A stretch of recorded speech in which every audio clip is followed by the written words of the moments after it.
You're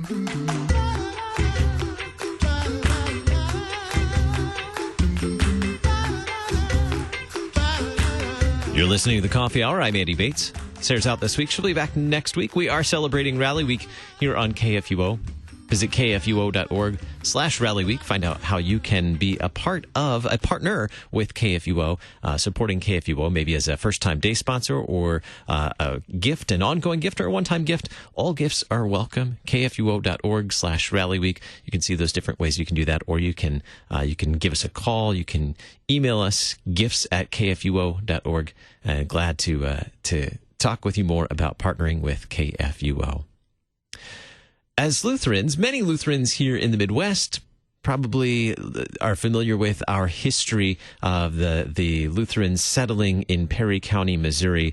And some neighbors to those Lutherans are celebrating a milestone this year. And it's time to dig into the history and maybe learn part of the story that we don't know so much about. Joining us for that, Mr. Warren Schmidt. He's with the Lutheran Heritage Center and Museum in Altenburg, Missouri. Warren, thanks so much for being our guest on the Coffee Hour today. Well, thank you for having me. It's a real honor.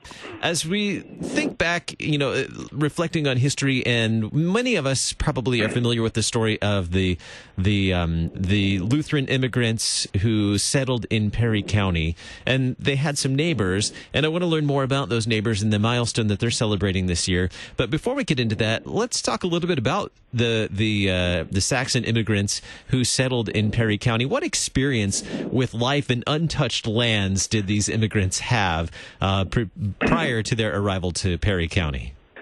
Well, the immigrants were really, to be honest with you, unprepared for what they were facing here. They came here. They were not farmers, as a lot of people might expect to be. A lot of them were professional people who had jobs like shoemakers and weavers, and my ancestor came over as a locksmith. So they got here, and a lot of them had to change over to become farmers just to put some food on their tables.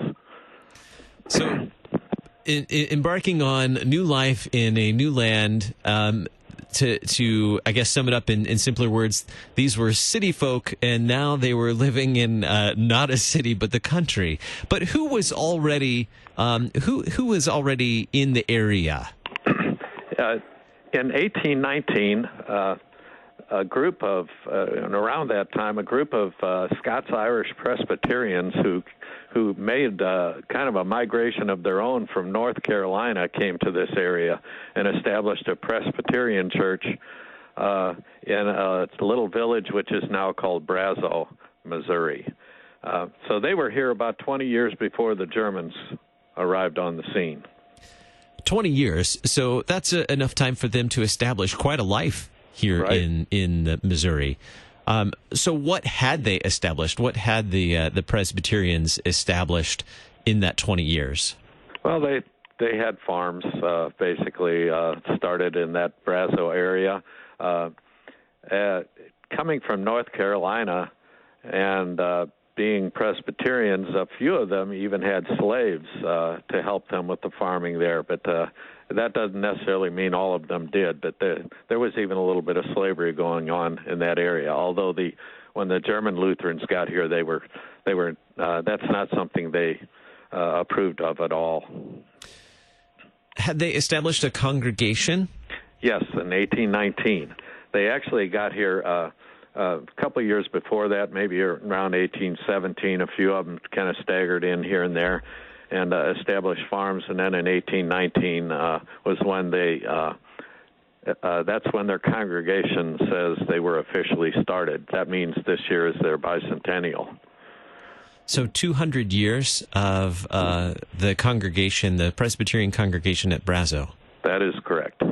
That's quite a milestone when we think of the Lutheran immigrants and the history of our church and the many years, the history that we give thanks to God for here in the United States. The Presbyterians have even a little bit longer history there. Yes, they do. And we've got another 20 years to wait before we get to ours. What was the relationship like between the Lutheran immigrants and the Presbyterians who had already settled in that area? Well, I find it interesting that the area they came from in North Carolina, already there were some German Lutherans in that area that had been around for a long time. So I kind of think that the Scotch-Irish Presbyterians from North Carolina already had some contact with German Lutherans. And so when these German Lutherans showed up, I think they had a little bit of a soft spot in their hearts for them already. But I'm sure there was also a lot of difficulty with communicating between the German-speaking Lutherans and the English-speaking Presbyterians. There never seemed to be any kind of a conflict between the two groups, though.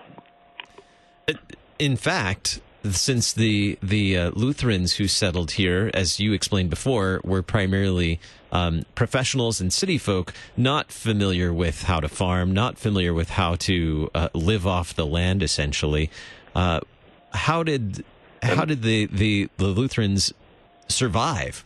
Well, as a result of them not knowing what they were doing, especially the first winter, was very difficult for them, and a lot of people were starving to death. And that's where the Presbyterians stepped up to the plate and realized that these German Lutherans in another part of their county were not doing well, and they cared enough about us that they brought food over to the Lutherans. And as time went by, they also offered advice for how these people could farm.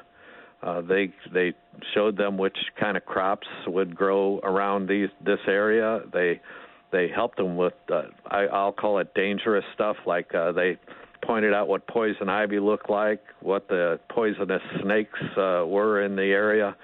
So they were very helpful to the Lutherans right away. And how did that relationship evolve over time? What did they continue in their interaction? I think so.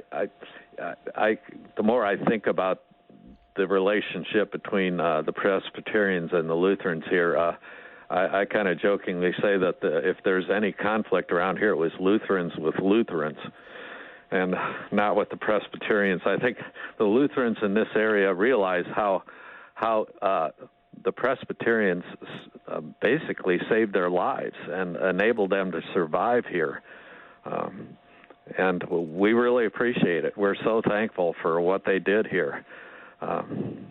I like to tell a story that I happen to own the property that the log cabin college that became the Concordia Seminary was first built, and it once belonged to my uncle Herb.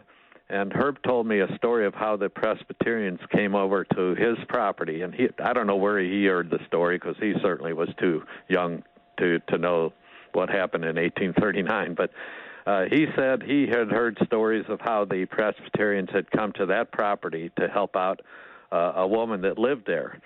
And I happen to think that was Christiana Binger, who was a widow that came over in 1839 with 8 children. And one of them being who became Reverend J.F. Binger, who helped build the log cabin college on that property. So I kind of think that one of the places that the Brezo Presbyterians showed up was on my property to deliver food to some starving Lutherans there. And they were living right next to a cabin that was being built, which would eventually house Concordia Seminary. That's quite a history and quite a relationship. Now, you've shared some of this in your blog on the Lutheran History, or Lutheran Heritage Center and Museum in Altenburg, the website for that. Tell us a little bit more about what we can learn there on your blog. Well, about 2 out of every 3 days we publish a blog post, and what we try to do is identify some personality, usually, or a building that was part of the history of this place, and tell the story. For example, today there's a blog that was written about an Eggers family that lived here for a while and eventually ended up out on the West Coast. So we tell those kind of stories on a fairly regular basis. our blog has been going for a little over 3 years now, and we put over 1,000 stories on that blog, and I think it has been very beneficial to our museum here in Altenburg to provide that kind of information. Absolutely. There's quite a bit in the museum. I just mentioned the blog, but there's quite a bit in the museum. Tell us a little bit about the museum and what we can learn there at the Lutheran Heritage Center and Museum in Altenburg. Well, our mission at the museum is to continue to tell the story of the immigration that took place here about 180 years ago, and share it with the people. We've got a world-class museum in our opinions. We've got all kinds of artifacts on display. We also have a world-class research library. Anybody that has any kind of roots to this area, this is the place to come, because we have the church records for just about every Lutheran church in this area that people can actually look at. Our people, we have what are open stacks where people can actually look at those records without having somebody to help them. And within those exhibits, recognition of the Brazo Presbyterians, who are God's messengers or blessings to their neighbors as well. Yes, and we call them our angels. And we do have an exhibit that's always here that gives them the credit for helping us back in 1839-40. We'll provide a link to your blog as well with our program notes today. Mr. Warren Schmidt with the Lutheran Heritage Center and Museum in Altenburg, Missouri. Thank you so much for being my guest on the Coffee Hour today. Okay, thank you. Well, that does it for the Coffee Hour today. Check out more kfuo.org/Rally Week. Would love to share with you more about how to become a day sponsor here at KFUO.